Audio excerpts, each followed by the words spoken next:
she used to wait for me at the door. Not because I asked her to, but because she wanted to. Every evening, the sound of my keys would pull her from whatever she was doing, reading, cooking, humming some song she never finished. And she'd smile like I was something worth coming home to, and I barely noticed. I'd walk in, mumble something about work, drop my bag, scroll through my phone. She'd ask about my day, and I'd answer like I was doing her a favor by speaking. That's how love fades, not in storms or shouting, but in small forgettings. In every moment you choose comfort over connection, silence over softness. Back then, I thought love was supposed to be easy.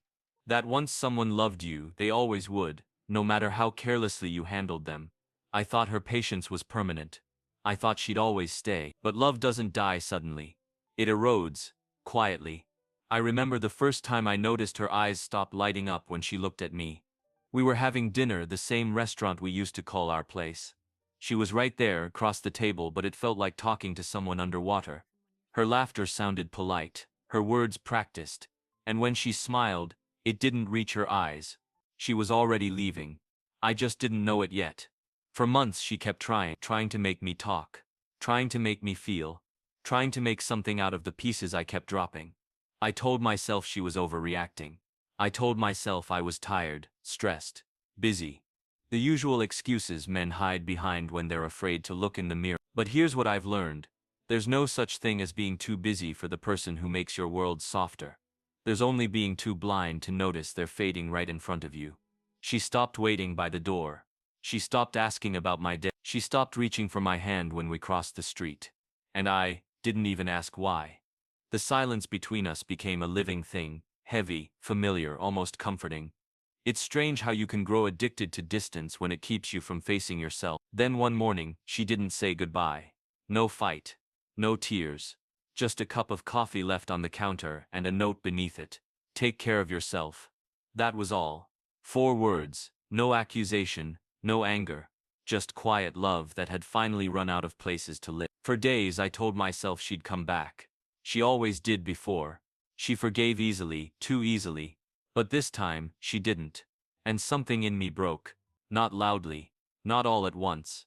It was like hearing a clock stop ticking after years of pretending not to notice its sound. I started remembering things I'd ignored.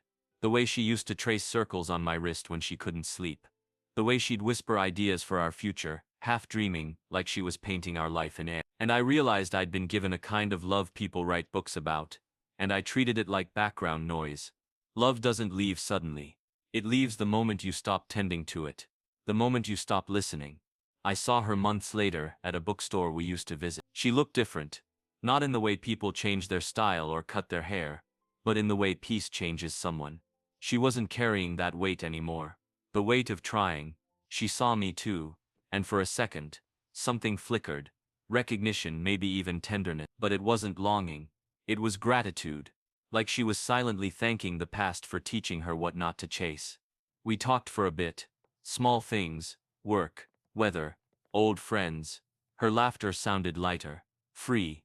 And when she said she had to go, I didn't stop her. I just watched her walk away.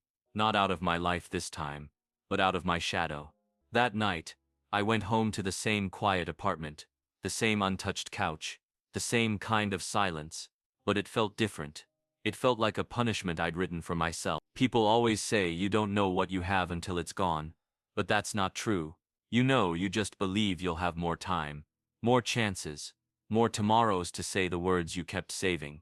Love isn't about finding someone who stays no matter what. It's about being someone who chooses to stay present, through the dull days, the heavy silences, the imperfection. I used to think she stopped loving me. Now I know she didn't. She just stopped trying to make me love her back. And that's the day I started loving her. Not the version I took for granted, but the version that finally loved herself enough to walk away. Since then I've learned that silence is not always absence. Sometimes it's the sound of a heart finally healing. And forgiveness. Forgiveness doesn't always mean getting another chance. Sometimes it means watching someone you broke finally rebuild their peace, without you in it.